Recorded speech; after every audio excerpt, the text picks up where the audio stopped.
MSW Media.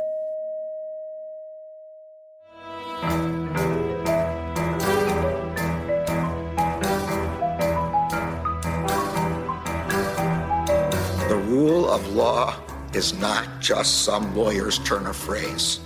It is the very foundation of our democracy. The essence of the rule of law is that like cases are treated alike. That there not be one rule for Democrats and another for Republicans, one rule for the powerful, another for the powerless, one rule for the rich and another for the poor, or different rules depending upon one's race or ethnicity. To serve as Attorney General at this critical time is a calling I am honored and eager to answer. So now it's clean up on aisle 45 time. And for a long while yet, it is going to be clean up on aisle 45. Welcome to episode 177 of Clean Up on Aisle 45. It is Wednesday, June 12th. I'm Allison Gill.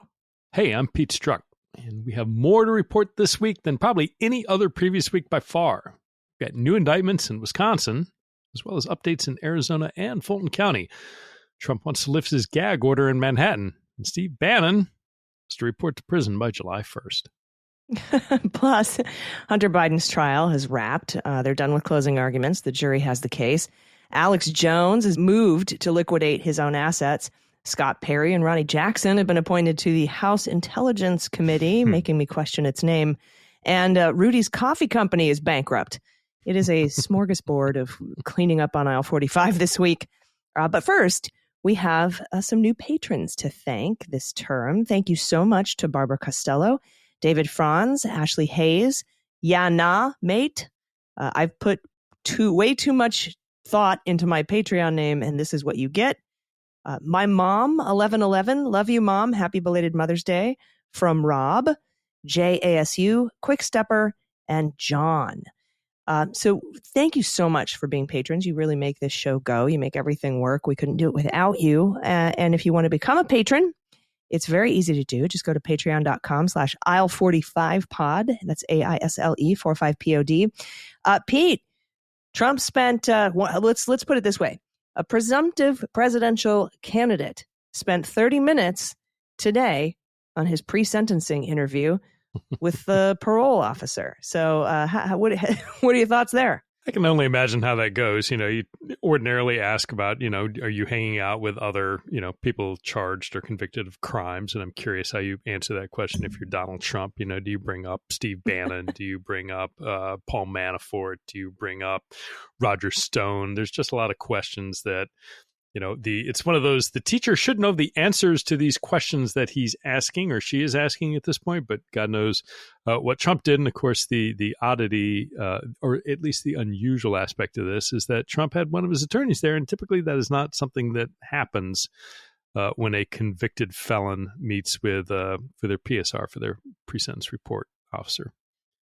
Yep. And the only other thing that reporting that we have, at least at this point, as we record this Monday afternoon, is that the parole officer was a female. So that had to sit well with Donald.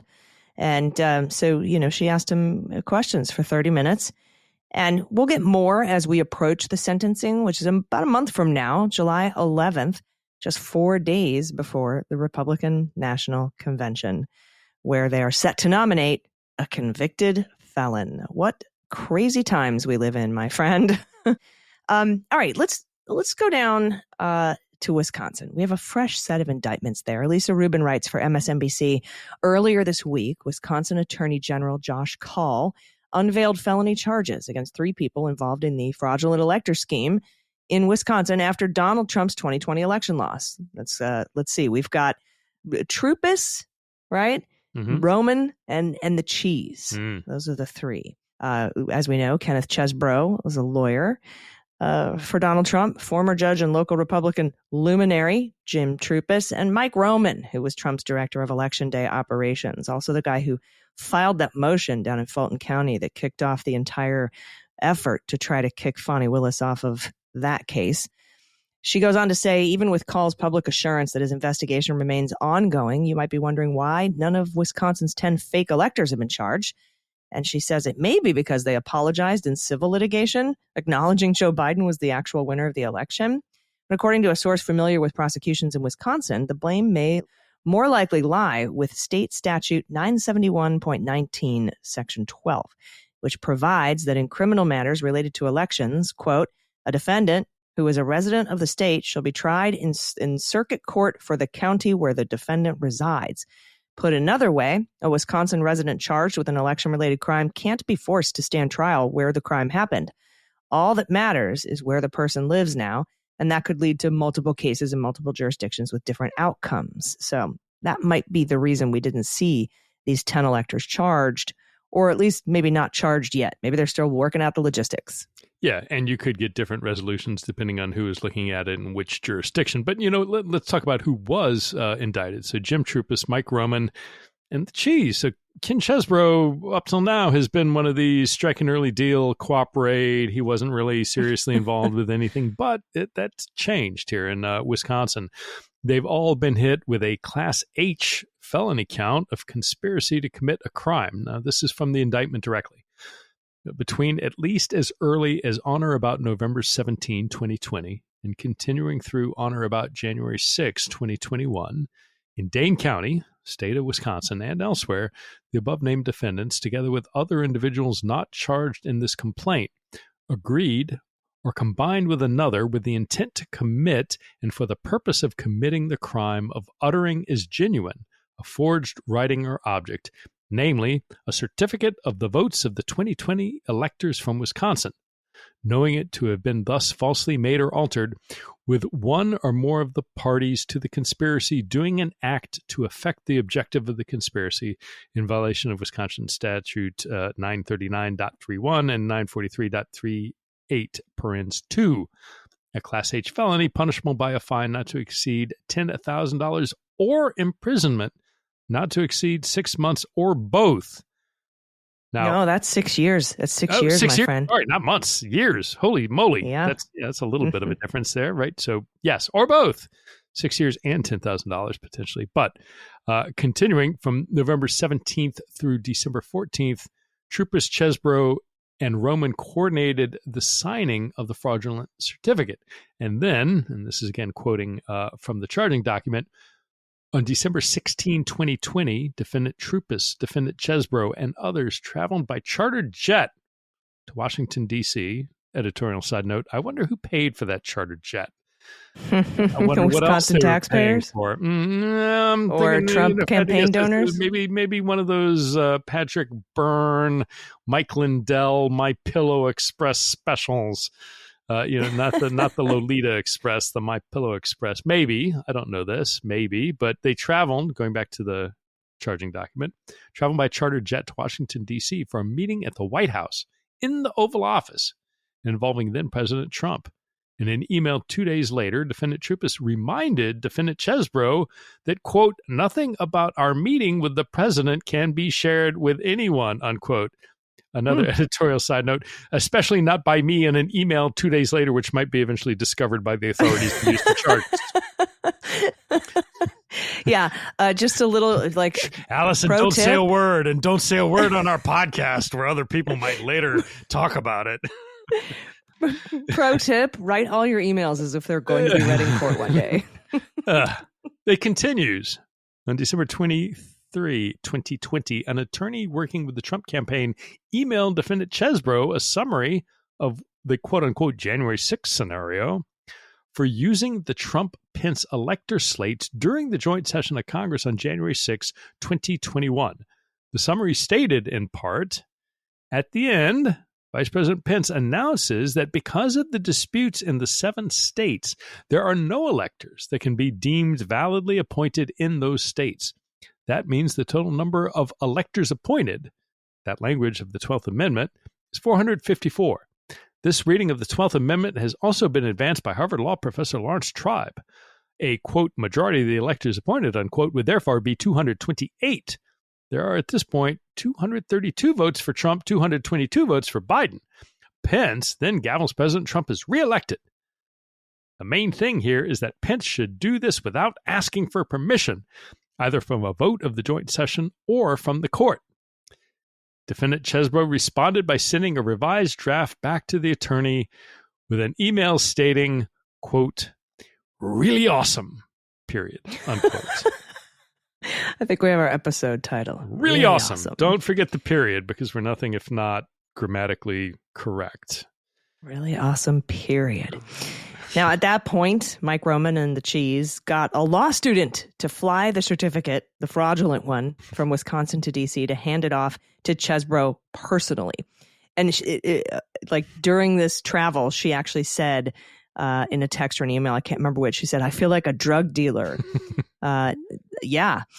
Let me read from the indictment. On January 6th, Defendant Chesbro and Defendant Troupis exchanged messages about attempting to deliver the unappointed elector certificate to VP Pence during the joint session of Congress.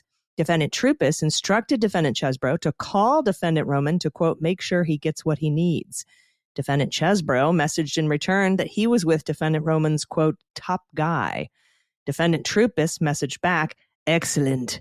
Tomorrow, let's talk about SCOTUS strategy going forward. Enjoy the history you have made possible today," unquote. So that's very interesting. The SCOTUS strategy, because I know they were suing in Georgia because Thomas sits atop the 11th Circuit.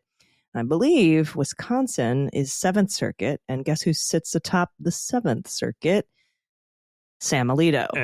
Let me double check that. Wisconsin, no, and I think that would jive. You'll remember that none other than, I think, Chuck Grassley or somebody in or around his staff mentioned about just do this and leave it. We got to get it essentially in front of Alito. So I want to say that came out through the January 6th investigation, that there was this reference through Grassley or his staffers to the need or the potential good thing to make sure that they had it routed to old Sammy Alito, who managed to show up today also in some undercover reporting, talking about his agreement about the need of getting the court to this vision of incorporating Christian belief. But I think no, and I'm incorrect. 7th Circuit is Amy Coney Barrett. Alito sits atop the 3rd Circuit, Delaware, New Jersey, Pennsylvania, Virgin Islands, and the 5th Circuit, as we know, Louisiana, Mississippi, and Texas. And I think that's all he's got. Yeah, that's it.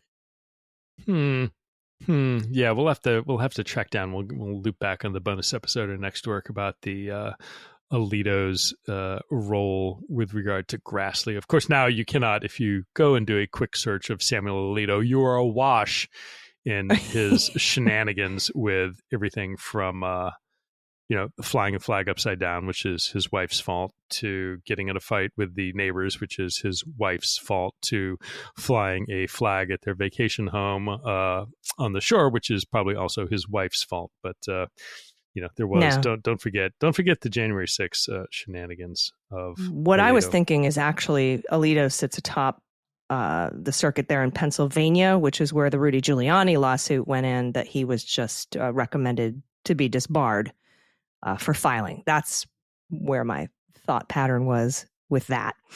Yeah, great. Yeah, we could talk about the flags a little bit later if you want. Good old Lauren Windsor out there doing the Lord's work, or the opposite of, depending on which side of the Supreme Court bench you sit on. But I mean, when you think about what's her name, Martha Ann Alito saying, I fly whatever flag I want, Vigagna or whatever the Italian word for shame is. I'm going to, because I have to sit and look across the bay at the pride flag all summer or whatever. Just absolute disdain for the LGBTQ plus community, for anybody who isn't on their side of the ideological fence over there with, Alito and his, fancy motor coach and Harlan Crow collecting his Nazi paraphernalia. It's just such a corrupt court. And all we're doing is writing strongly worded letters. But here we are. At least we got a 30-minute sentencing meet and greet with the parole officer for Donald Trump today. That made my day. That'll be a reason for me to have a martini later. So For sure, for sure. And also, Martha Ann, by the way, not only the LGBTQ hating personality of herself, but also according to the neighbor's statements to, I think, the media, apparently ran down the car of one of her neighbors so as to spit on it. So that, that's the kind of spitting or chasing. Can you imagine, like, now, I don't know where you live. I just am having a difficult time envisioning a scenario where any neighbor of mine would run down my car so they could spit on it. And particularly if that neighbor happened to be married, not just some angry, had a couple of pops on the weekend and, was angry about something. The spouse of a Supreme Court justice running down a car to spit on it. I have a tough time wrapping my head around that. Well, she's not just a Karen. She's the Supreme Karen. So. That's where we are in the United States this week. All right, we have a lot more to get to. We have updates in Arizona. We have updates in Fulton County. But we have to take a quick break, so everybody stick around. We'll be right back.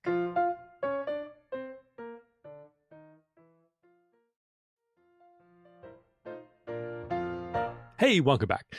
We have more new patrons to thank, including Angelina, Expat in the Desert, Darcy Page, 19 Caps Fan 08, Michaela, Roseanne Klein, Barbara Killeran, and Janet S. Lee. Thank all of you so much for your support. Thank you for helping us put this program together and getting it out to everyone.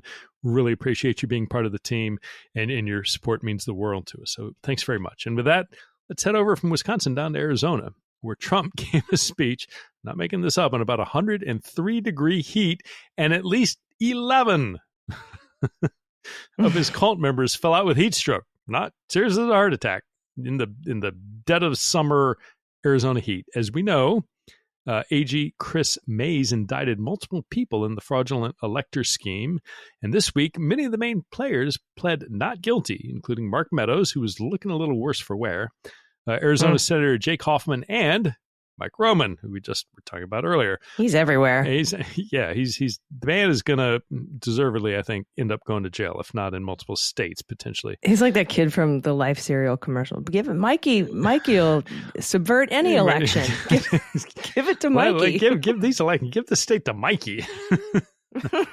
He likes it. Others charged in the indictment include former Trump lawyer John Eastman, Rudy Giuliani, and Trump advisor Boris Epshteyn. Giuliani and Eastman pled not guilty last month. Epstein's first court appearance is slated for June 18th. I shall mark my calendar and remember to have a little bit of a celebration that day. And by the way, the prosecutors in Arizona have released a witness list, and here's some notable names. Pence's lawyer, Greg Jacob, former Speaker of the Arizona House, Russell Bowers. Now, I saw him. I sat right behind him in the room during the January 6th hearing where he testified. And that was a pretty incredible experience. I remember it clearly, Rusty Bowers. Also, Justin Clark and Bill Stepien, those are Trump campaign guys. Cassidy Hutchinson is on this list. Former Governor Doug Ducey, and the cheese, Ken Chesbrough. But I wouldn't be surprised if he goes from the witness column to the defendant column after the recent discovery of his secret Twitter account that probably helped get him indicted in Wisconsin. So we'll see what ends up happening with him. We'll keep you posted on it. Yeah, I think a lot of these deals were made when folks, and particularly in prosecutors and investigators, weren't aware of this, something Badger account that he had on social media that he wasn't talking about. So it seems to be unraveling for him. And even if it holds, and they decide elsewhere that they really need his testimony in Georgia or elsewhere, it's not going to get him out of... Yeah, Badger pundit, right? Because he's telling prosecutors, I was trying to get him to do contingency language. I didn't think any of this would work. Meanwhile, on Badger Pundit, he's like, fuck those dudes. This is going to work. We're going to do it. It was just completely contradictory of everything that he told prosecutors in multiple jurisdictions. So I would look for his status to possibly go up in smoke. Yeah, and particularly down in Georgia. And while we're talking about Georgia, let's go down to Fulton County. And there, the appeals court has agreed to hear Trump and others' appeal of Judge McAfee's decision to allow Fonnie Willis to continue as DA on the case. This is from Tamar Hallerman at the Atlanta Journal-Constitution. The Georgia Court of Appeals is known for its heavy workload and quick turnaround deadlines. As the second highest court in the state, it also largely flies under the radar. Now, it is taking on what will likely be the highest profile appeal in its history, involving the presumptive Republican nominee for president, one of the most high-profile prosecutors in the country, and salacious allegations about her personal life. The court on Monday selected a 3-judge panel to hear an appeal of whether District Attorney Fani Willis should be removed from the Fulton County election interference case and tentatively set oral arguments on October 4th. Though a court official later said that date would be rescheduled. That timeline, if it holds, essentially guarantees that the racketeering case won't go to trial before voters head to the polls this fall. Trump and 8 other defendants have argued that Willis has a conflict of interest that merits her disqualification from the election case, pointing to a romantic relationship she once had with Nathan Wade, who until recently served as the case's top prosecutor. Fulton County Superior Court Judge Scott McAfee ruled that Willis could stay if Wade stepped aside, which he did in March. That has not satiated defendants. Even though the 15-member appeals court is not particularly well known, it is among the busiest appellate benches in the country. Nearly 2,500 cases were filed there last year, according to the court. My gosh. Now, Tamara Halloran goes on to say, but the factor that shapes the character of the court, perhaps more than any other, is the strict constitutional requirement that the judges decide cases within 2 terms of court. Now, that rule, which is designed to keep the court from falling behind, serves as a severe time constraint that forces the jurists to keep churning their caseload out. And the average case before the Court of Appeals takes roughly 8.5 months from when it's docketed or officially accepted to when it's decided. And that's according to legal observers who closely follow this court. With the Willis disqualification motion docketed this week, judges would be required to issue a decision by mid-March under that rule. Now, whatever they decide, the losing side is expected to appeal to the Georgia Supreme Court, which means a resolution isn't expected anytime soon. The appeals court won't be collecting new evidence against Miss Willis or doing any fact-finding. Instead, it determines whether McAfee arrived at the correct legal conclusion when he ruled in March that Willis did not have to disqualify on a conflict of interest basis. That there was appearance of that he instead ruled there was an appearance. And that's why Willis stepped aside, or Wade, excuse me. So with that time limit, we're looking at March, and the loser then can appeal to the Supreme Court in Georgia. So some folks were thinking the other defendants could be tried before the appeal is resolved, but some of those could be similarly stayed because of the DA's cross appeal on the soliciting violation of oaths count. Now, I just got word in that Misty, what's her last name? Misty Hampton, yeah. I believe. Yeah, I think that's she right. put in to delay her case and was denied. So we have that. Meadows, his case was approved to be delayed. So, I think there maybe could be piecemeal stuff because you remember Judge McAfee is like, we're not trying all these people at the same time. So if there's a group of people like Eastman, for example, wants to go early that can be tried before the election, they may be able to be tried before the election. And since they're all in a racketeering conspiracy with Trump, that means that all of that Trump evidence, because they are going to be guilty of, whatever he does, because that's the nature of a conspiracy under RICO in that state, we could get a lot of the facts of the case about Donald Trump before the election, maybe, but not the trial of Trump himself. Yeah, and it presents an interesting conundrum for Trump and his team, right? I mean, it's on the one hand, if somebody goes early before you do, you get a sort of peek into what the prosecution's theory of the case is, some of the evidence that they have. But on the flip side, it gets all that information in front of the electorate. It's a little bit like Eileen Cannon, kind of giving this expansive publication of a lot of the discovery. It's like, well, on the one hand, you're postponing trial past the election, but on the other hand, we're starting to see a lot of this, what appears to be blatantly illegal activity on the part of Trump even before the trial. So, on the one hand, it might help Trump from the standpoint of preparing for trial. But on the other hand, if this is coming out this summer with Eastman or with others, and again, remember, too, in Fulton County, you can dial into that Zoom and watch and hear and see all of the evidence and testimony, none of it, even if you're trying Eastman, you're right, you can't, detangle Trump from that. And I think the evidence is going to be pretty stark. And to have that repeated, if the mainstream media can summon a tenth of the effort they put into covering the Hunter Biden trial, that's not going to be great for Trump to have that coming out from a political standpoint, from a public perception standpoint. So I am hopeful some of these folks insist on having their case move forward, and that Judge McAfee decides that can happen, because I think it'll be very educational for the American public to see some of this evidence. Yeah, I'm hopeful too. However, it seems like, and this was against my advice, that people seem to need a conviction before they decide whether or not they're going to vote for somebody, instead of just an indictment. In 2021, I'm like, guys, all we need is the indictment. Doesn't have to be convicted, doesn't have to go to jail. It's just he's indicted. Then he's in the justice system. Justice has been done to a certain degree, because it's then up to a jury and a judge how long a sentence he serves, or whether or not he's convicted or acquitted, or if there's a mistrial or hung jury or a nullification or whatever. That I've always long said shouldn't be the deciding factor. The fact that the dude was indicted should be enough, and the speaking indictment should be enough. But that's not how our media works, I guess. They want that conviction.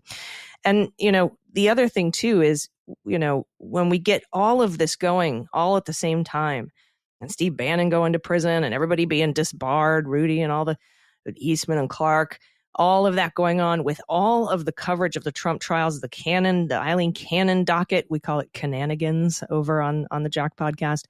And then, of course, the resolution potentially of what's going on in Fulton County, plus we got all the stuff going on over in Arizona and Wisconsin and Michigan, where Trump is an unindicted co-conspirator. And of course, the January 6th case will have an immunity decision, hopefully by the end of this term, in a few short weeks. All of that going on together, I think, at least for the kind of voters that are gettable by the Biden campaign, I think it adds to the, people just being sick of Donald Trump. And at least that's my hope. Is, whether we get these facts out, whether we get some things going down in Fulton County, I think people are just going to be sick and tired of hearing what a criminal this guy is. Yeah, and look, there's a reason Trey Gowdy and the rest of the Republican Congress went after Hillary Clinton in Benghazi, and just the drip, drip, drip, drip of that, even though it was complete nonsense, even though she sat for whatever that marathon session that she did in front of the Congress.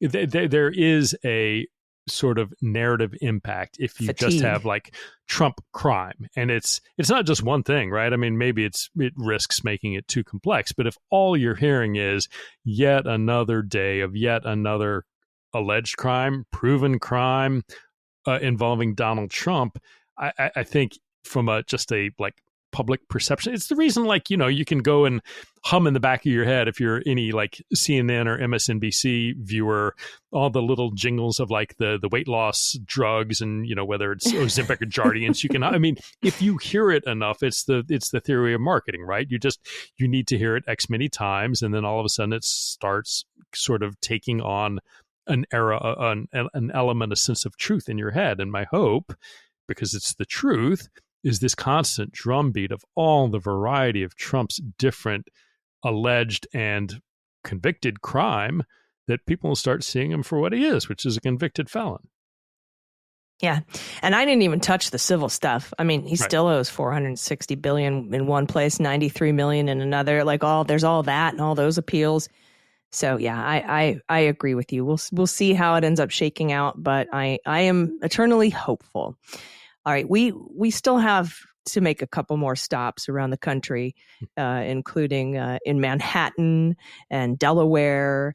We have some other places that we need to discuss, Arizona, but we do have to take another quick break. So everybody stick around. We'll be right back.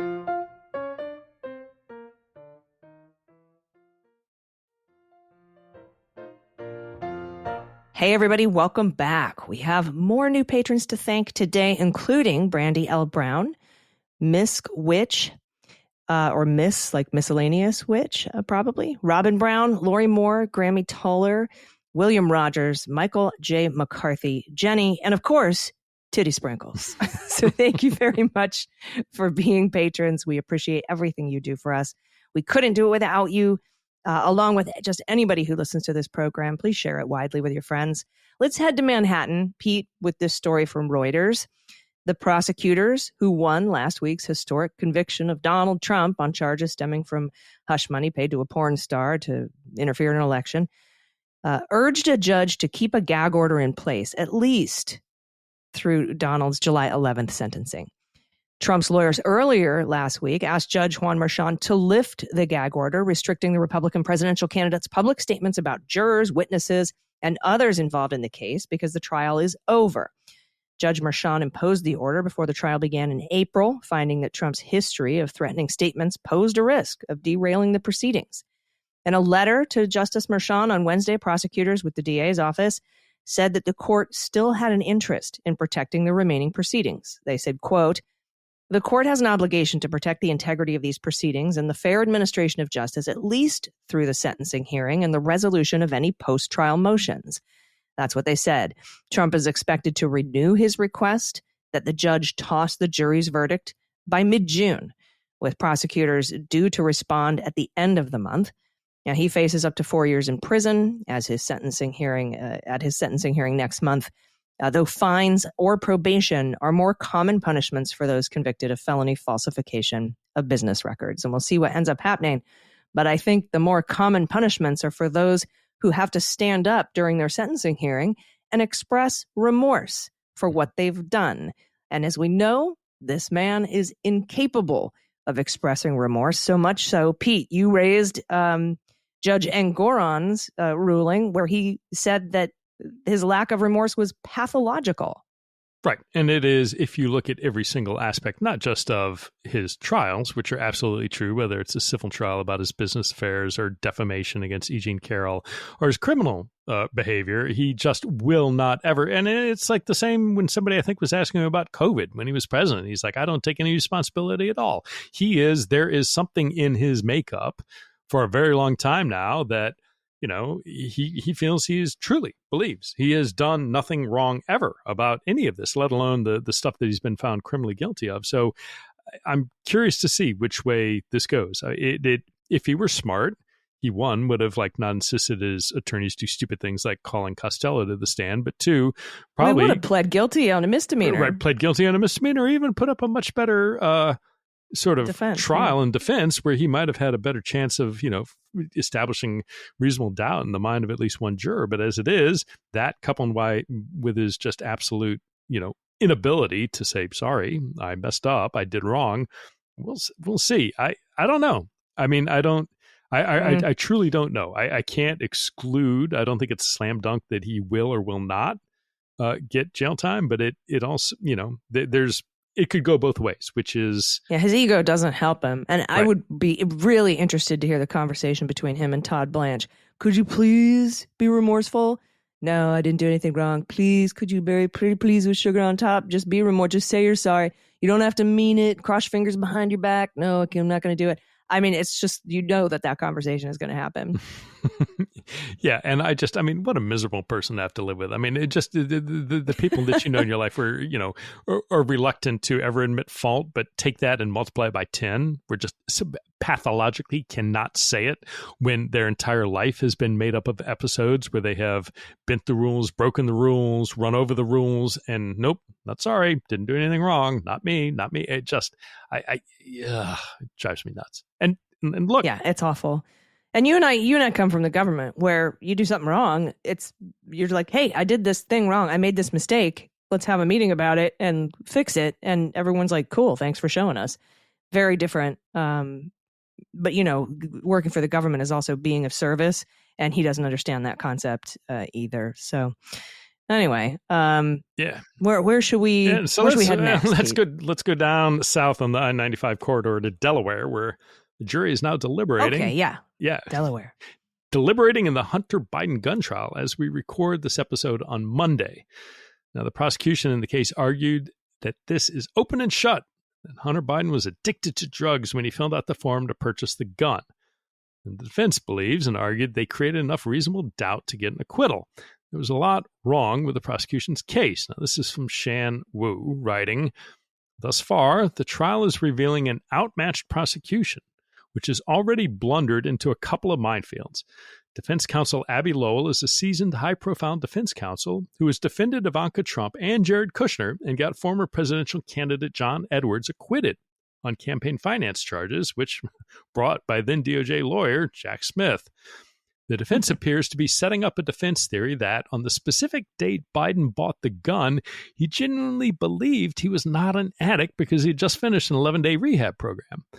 Prosecutor Derek Hines asserted to the jury that addiction may not be a choice, but continued that buying a gun is a choice and that Hunter Biden, quote, isn't charged with possessing drugs, unquote. Following up on this, Hines also stated, and as an aside, this is unbelievable to me, quote, we would not be here today if he was just a drug addict, unquote. Wu continues, these words may well come back to haunt the prosecution, for they likely raise in the jury's mind two questions. First, they may wonder why, if the prosecution believes addiction is not a choice, then how can an addict make knowing decisions? The prosecution is asking them to conclude that sometimes drug addicts cannot control themselves, but other times they can. But the second point is perhaps the most dangerous for the prosecution. The government's assertion that Hunter Biden, quote, would not be here today if he was just a drug addict, unquote, shouts the quiet part out loud, as Hunter Biden is clearly not just a drug addict. He is the son of a sitting president. And by this statement, the prosecution all but invites the jury to wonder if any other drug addict would have been charged in these circumstances. And that's how you nullify juries. There could be, as we're recording again on Monday evening, there could be a verdict in that trial by the time this episode airs. If there is, you'll hear the breaking news now. Breaking news. After just under 3 hours of deliberation, the jury has found Hunter Biden guilty on all 3 counts. Jurors who spoke to CNN said they started at 6 guilty, 6 not guilty. Then they moved to 11-1, and they eventually flipped that holdout. 3 jurors who spoke to CNN after they reached the guilty verdict said they believed they had no choice but to find Hunter Biden guilty, but said that they questioned whether the criminal case ever should have been brought against the president's son. The case, quote, seemed like a waste of taxpayer dollars. That's what one female juror told CNN. And another juror said the process was, quote, a little bit frustrating because it felt like we couldn't get the full story, unquote. Now, the Trump campaign targeted President Joe Biden in a statement as it responded to Hunter Biden's conviction. In the initial statement obtained by CNN, the campaign said, quote, this trial has been nothing more than a distraction from the real crimes of the Biden crime family, which has raked in tens of millions of dollars from China, Russia, and Ukraine. Crooked Joe Biden's reign over the Biden family criminal empire is all coming to an end on November 5th, and never again will Biden sell government access for personal profit. Wow. As for Hunter, we wish him well in his recovery and legal affairs, unquote. Now, the Trump campaign then sent an updated statement striking the well wishes to Hunter Biden. By the way, fact check, there's no evidence Joe Biden ever received sums of money from China or has otherwise gained wealth as a result of his son's business dealings abroad. And of course, to say Biden sells government access for personal profit, that's quite laughable coming from the former president, convicted felon, Donald Trump. Now, President Biden put out a statement and he said, I am the president, but I'm also a dad. Jill and I love our son and we're so proud of the man he is today. So many families who have had loved ones battle addiction understand the feeling of pride, seeing someone you love come out the other side and be so strong and resilient in recovery. As I also said last week, I will accept the outcome of this case, and I will continue to respect the judicial process as Hunter considers an appeal. Jill and I will always be there for Hunter and the rest of our family with love and support. Nothing will ever change that. Now, here's Hunter Biden's statement. He said, I am more grateful today for the love and support I experienced this last week from Melissa, my family, my friends, and my community than I am disappointed by the outcome. Recovery is possible by the grace of God, and I am blessed to experience that gift one day at a time. Now, of course, Merrick Garland could have fired David Weiss. President Biden could have pardoned his son. Left-wingers could have doxed the jury. Hunter could have attacked the judge and her family every day on the courthouse steps, but none of that happened. And the rule of law stands. Now, back to our regularly scheduled podcast. All right, we'll see. We'll see what happens if that space is empty or filled by the time we get it. Sometimes we have a little bit of time to get a little breaking news in there before the episode airs. We'll see if that happens. But speaking of Hunter Biden, this is CNN reporting, Pete. The Republican-led committees, you love these guys, I know, leading the impeachment inquiry into Joe Biden on Wednesday referred Hunter Biden and President Biden's brother, James Biden, to the DOJ, recommending they be charged with crimes with making false statements to Congress during their respective closed-door interviews earlier this year. And I'm sorry, but if you can't get Jeff Sessions on, I did not have any meetings with the Russians, but you can get these two on anything, that would be beyond me. Republicans allege Hunter Biden, quote, falsely distanced himself from his involvement with a corporate entity that received millions of dollars from foreign individuals. This is Rosemont Seneca Bohai. They also claim he testified an entirely fictitious account about alleged text messages where he used his father as leverage to pressure a Chinese company into paying him. Now, in a statement accompanying the criminal referrals, good old Jim Comer said, "We've caught President Biden's son and brother making blatant lies to Congress in what appears to be a concerted effort to hide Joe Biden's involvement in his family schemes." Now, that is fascinating, given the reporting this week from Sullenberger at the Daily Beast that Jim Comer used aliases in emails when he imported Chinese hemp seed that turned out to be actual weed. And it went to a major donor of his that's been arrested in the past for trafficking marijuana. So when Comer says the Bidens used aliases in emails to cover up their dealings with China, what he means is that he used aliases in emails to cover up his dealings with China. So I just wanted to put that out there. And we covered this on the last bonus episode as well, Pete. But Mike Johnson has appointed insurrection participant and the guy who tried to get Jeff Clark installed as the attorney general, Scott Perry, and the candy man who ran a pill mill out of the Trump White House, good old Ronnie Jackson, put them on the Intelligence Committee, the House Permanent Select Committee on Intelligence, HPSI, which I don't think we can call it the Intelligence Committee anymore. No, and keep in mind, these two, I mean, Scott Perry, one, he is the person whose behavior was so egregiously bad that the Department of Justice and FBI were able to overcome the speech and debate protections of congressmen and seize his phone based on... And get the stuff out of it, too. On activities on or around January 6th, right? So the guy's under criminal investigation by the FBI, one of the entities that he would be overseeing as a member of the House Intelligence Committee, under a criminal investigation, right? Search warrant served. Based on this warrant, I am taking your cell phone because a judge has found there's probable cause to believe that there is evidence of a crime right there now. Give it to me now. That's Scott Perry. And then Ronnie, who under the radar, who, if you check still, I think on his social media accounts describes himself as an admiral, even though he's not, because the DOD Inspector General's report and others found that his behavior was so egregiously bad, both in terms of his abusive behavior towards staff, allegations of alcohol abuse, potentially drug abuse, that it was necessary to demote him from admiral down to captain. So in other words, from a flag officer, from a general officer down to just a lower non-general officer rank. Those people, and who continues to spew just stupid nonsense about Trump and fighting for him and making a last stand and how horrible Joe Biden is.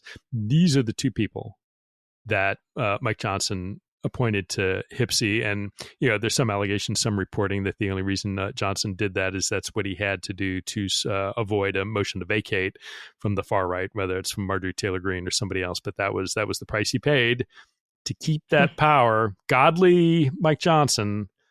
What's a commandment here, a commandment there, as long as you can be, Moses in the House of Representatives. Yeah, I mean, that's the whole job of Moses, right? Is to fuck your friend. Excuse me. I'm sorry. We shouldn't be swearing on the main episode. We usually save that for the bonus. But, to step all over your friends, to hold on to power. I mean, that's Moses in a nutshell. Am I right? I mean, when I think back on it, no, it's not at all. But We have a couple more updates for you, and we're going to end this on a high note, and you'll see what we mean, because next segment after this break, we're going to discuss Rudy, Bannon, and Jones. Oh my. So stick around. We'll be right back.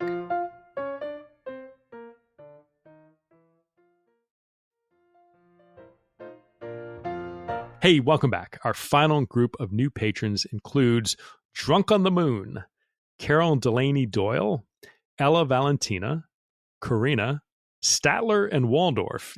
Heck yeah. Muppets. Do you remember which was which, though? Here's the question. I had to look it up. Statler and Waldorf were the two guys in the balcony who were always the old guys, and they're always making jokes about and snide comments about whatever was going on in the main show. What is interesting, though, is Waldorf is the guy with the Sat on the left, round face, yes, with the bushy white, mustache. And Statler is the guy who looks a little bit like Robert Mueller, but the eagle, actually, I think the eagle looks even more. I forget the eagle's name. Sam Eagle looks even more like Special Director Mueller than Statler does. But nevertheless, that's how I keep them separated in my mind. Anyway, Statler and Waldorf, Kathy Hardman Noel, Eddie Anthony, and Perfect Square. Thank all of you so much. Thank you. Couldn't do the show without you, and deeply appreciate your support. Now, for a moment of levity, this is from the Daily Beast.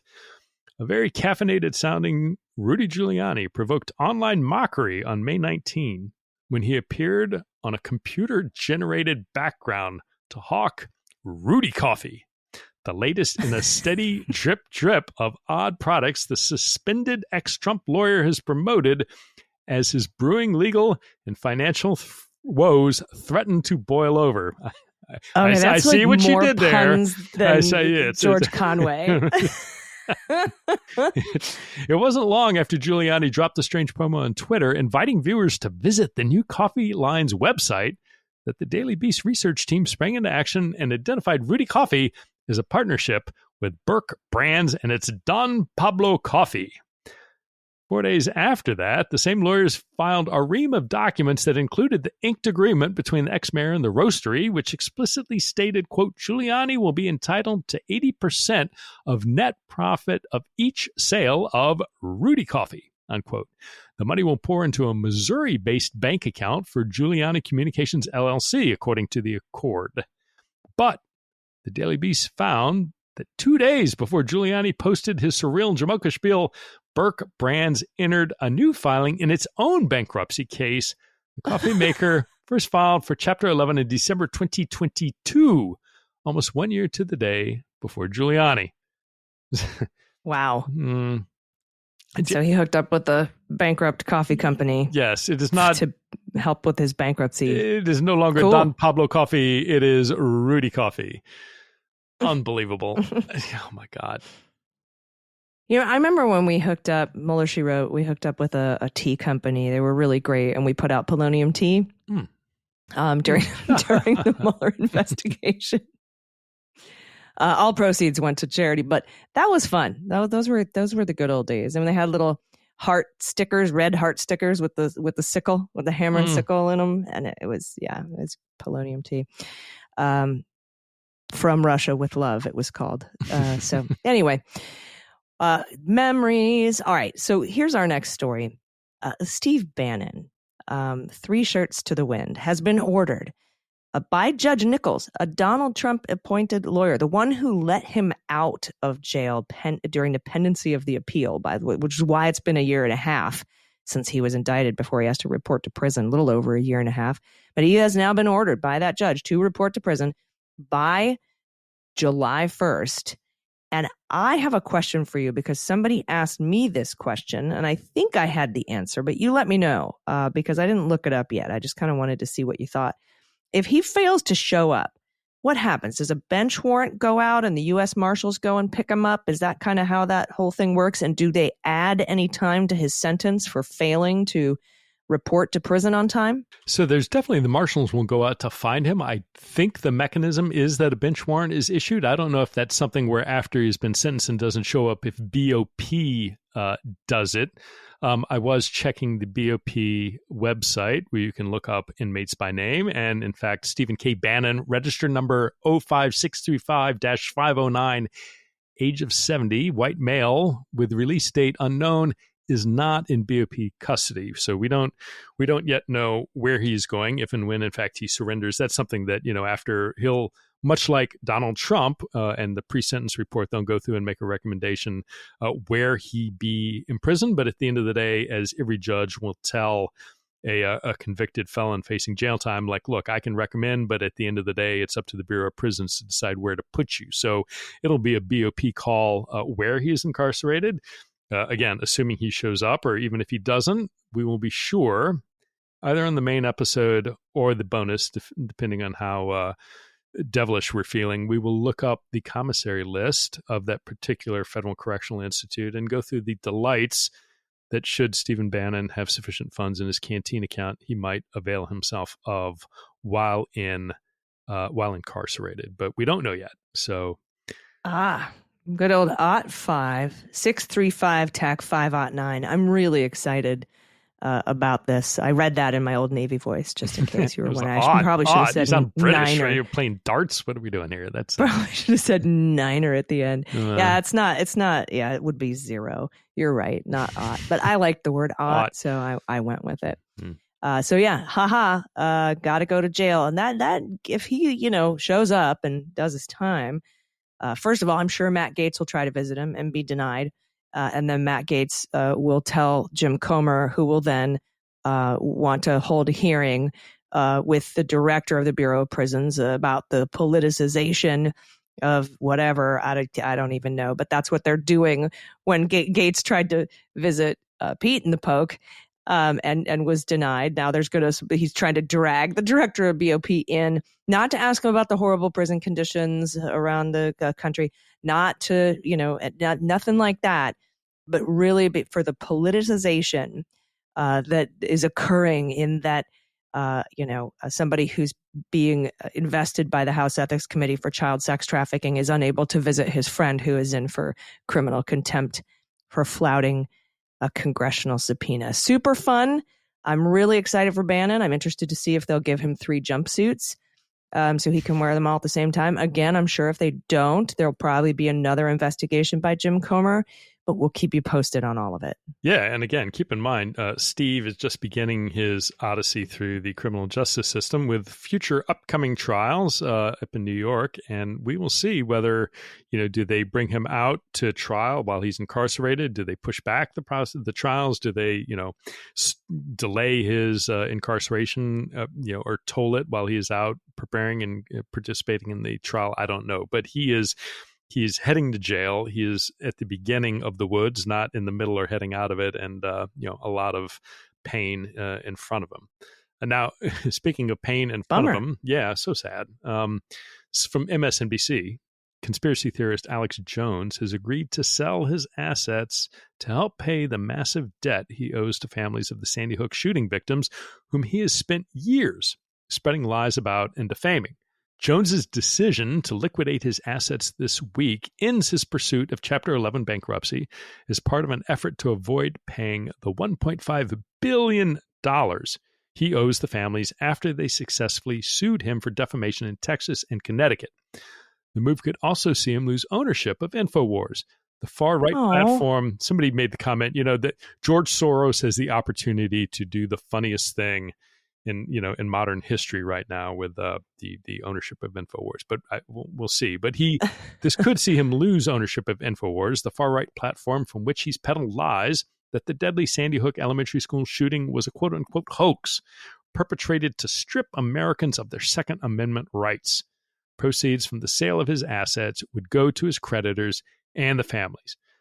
Jones's Chapter 7 liquidation will not cover the debt that he owes the shooting victims' families, but it is an outcome that they have been seeking. So again, not a perfect resolution, certainly not a final resolution, but a very welcome resolution. I doubt it will deplatform him. He will find a way to, take his grift to somebody else's platform. It will certainly probably cut the proceeds that he's able to gather by having somebody else host it. But it's finally a long delayed, too long delayed step in the right direction to get some sort of closure for the families of these victims. Yeah, and I got to tell you, I love this for him. I mean, like if I think about the universe of justice right now, right? We've got all these people being indicted for fraudulent elector schemes, January 6th, the mishandling classified documents in multiple jurisdictions, right? Then I think about the lawyers being recommended to be disbarred, Rudy Giuliani, probably Clark, Eastman.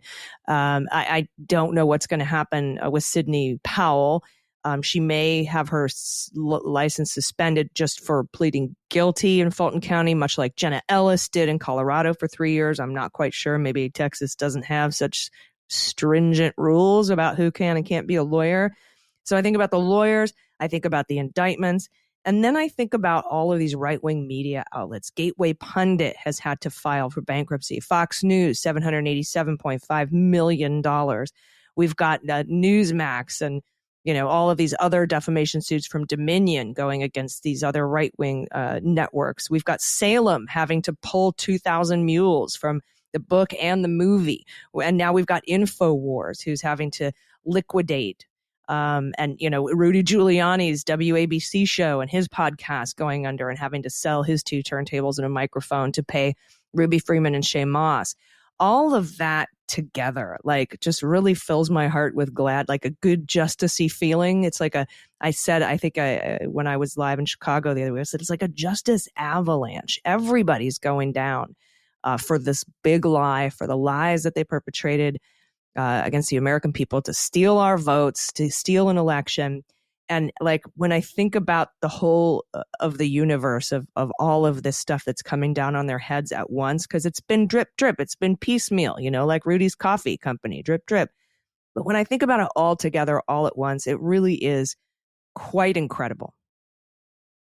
Yeah. And it just, again, goes to show that all these things, the justice system in general, takes a long time. And certainly we've all found out that the bar process to hold people accountable also takes a long time, but it does slowly work. And the outcomes of these, I mean, there have been a couple of, an acquittal here, an acquittal there, but by and large, people have been found guilty. People have, notwithstanding Sidney Powell, people have been held to account by their bars in the cases where they're practicing attorneys. But there is justice. It takes a while. And so, for people who are, eagerly waiting for something to happen quickly, it's clearly not been the case.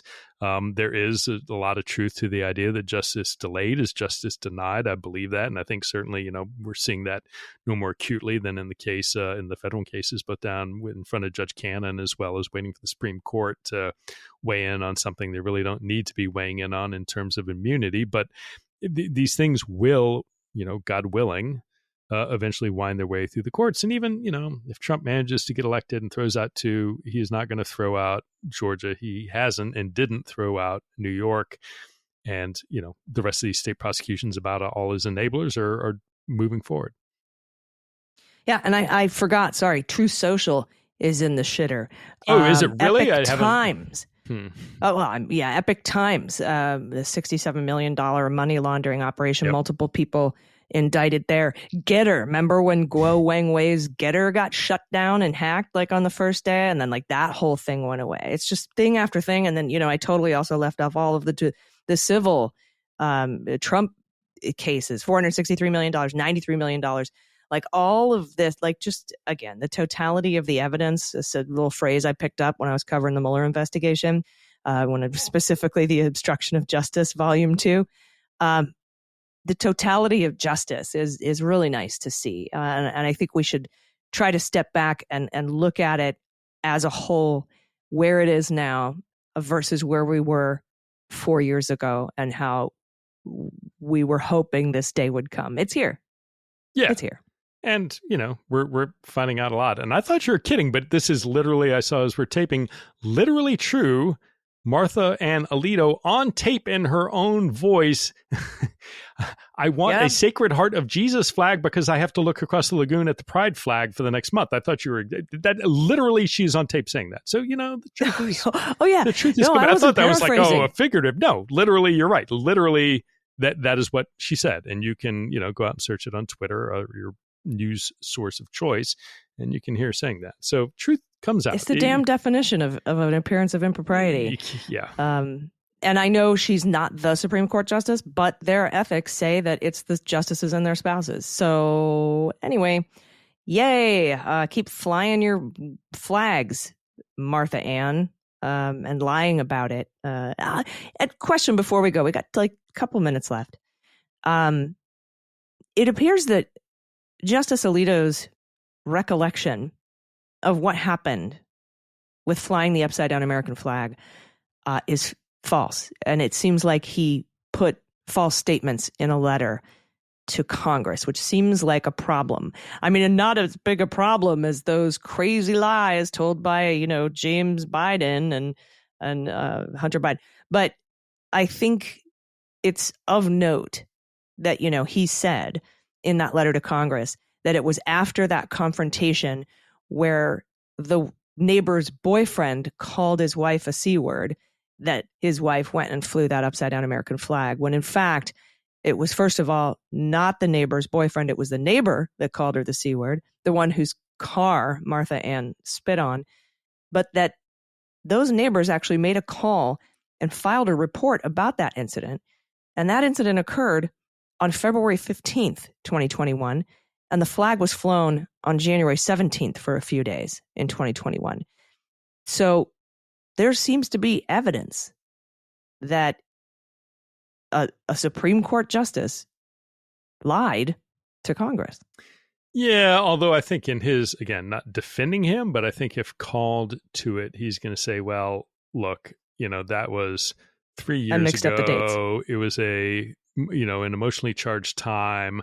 If I made a mistake, that's my best recollection. I have an imperfect memory about things, and I certainly but then what do you say about all right, then what really happened, bro? And then they say, well, that's my best recollection, and other people may recall different things that may also have faulty recollections, but that's my best recollection. And then what are you going to, and essentially implicitly say, prove it, and you devolves into we got a police report, and then it's he said, she said. No, it's going to be what the Supreme Court does, which is, what are you going to do about it? Right. Okay. Yes. Senator Dick Durbin, chair of the Senate Judiciary Committee. What are you going to do about it? What are you going to do about it? Because I tell you right now, Jim Jordan ain't doing diddly. So, Senator, what are you going to do? I can tell you the answer right now.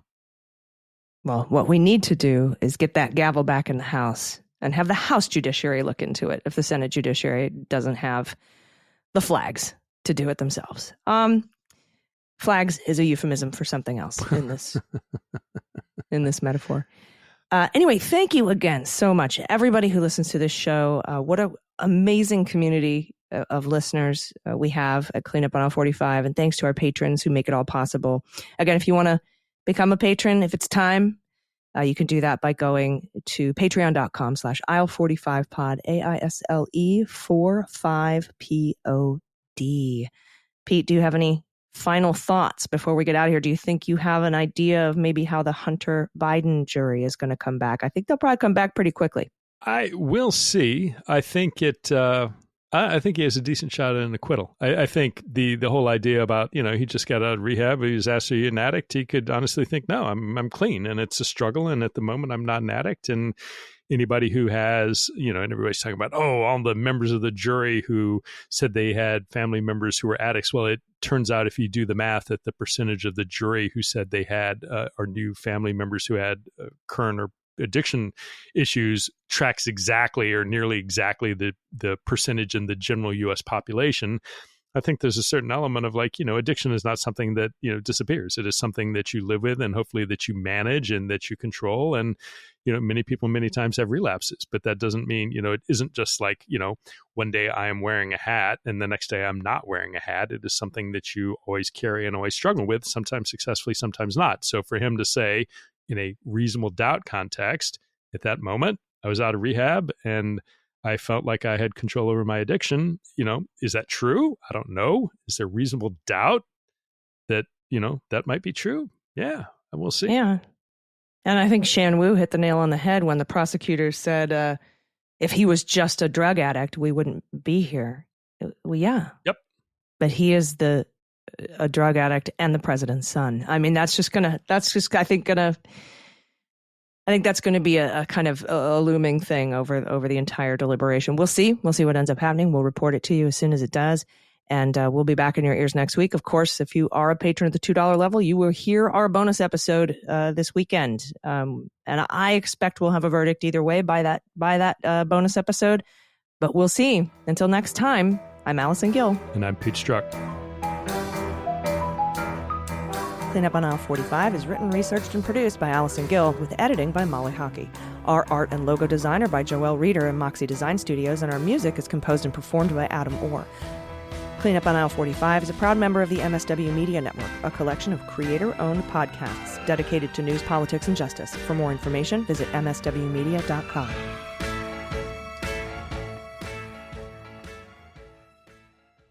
MSW Media.